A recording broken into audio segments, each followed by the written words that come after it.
Nancy Pelosi and Alexandria Ocasio-Cortez and other Democrats unveiled a new bill which they put together called the Paycheck Fairness Act. And it's supposed to help solve the gender wage gap. Now, you might be thinking, don't we already have like 36 laws that supposedly address the wage gap?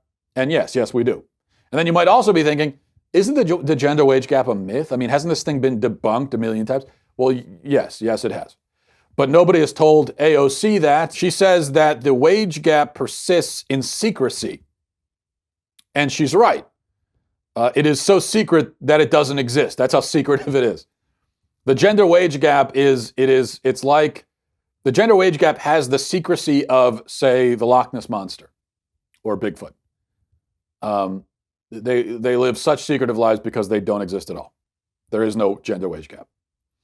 And there have been many studies done about this, and they have all proved that there's no gender wage gap.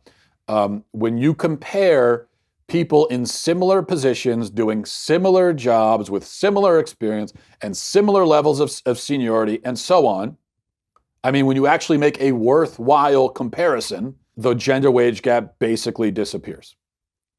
Which is to say that women are not being paid differently or less for equal work. That is not true. That is a total lie, period. Now, it may be true that women, generally speaking, make less than men, generally speaking, but that's because women tend to choose jobs that pay less. The second thing, she says, we cannot ask for salary history and pay people depending on their salary history anymore. We can't do that. We are not going to do this. Well, wait a second. What does we mean? What is this we thing? We aren't paying anyone. There's no we here. An employer is not a we. That's not something that we're all doing. That's their business. That's between the employer and the job candidate, and that's all. There is no we. Third thing she says, it's time we pay people what they're worth. Well, again, we have this we thing. But you're worth what you accept. So if your employer offers you $30,000 to do a job and you accept it, then you're worth $30,000. If you think you're worth more, then that's your time to say, I'm worth more, give me more. Yet again, we see the way that feminism, liberal feminism, which is the only kind of feminism, we see how it infantilizes women. And we're being told that women need daddy government to come in and go to the employer and say, no, you must pay her more. And no, you can't ask this question, you can't ask that question, she's uncomfortable with this, she's uncomfortable. No, I think that mature, grown women are perfectly capable of going into a job interview, and if they're not offered the salary that they want, they can just say, I would like more than that. This is what I want. And they can negotiate. Fourth thing, she says that it should be legal and permissible to share your salary information at work. Well, it was never illegal in the first place.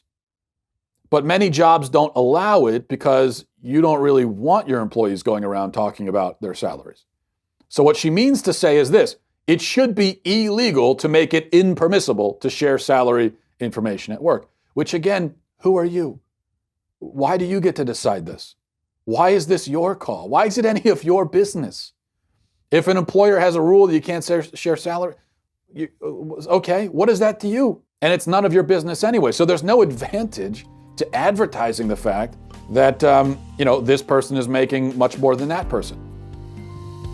Even if the higher salary is completely justified, it's still just, it's not a good thing to talk about.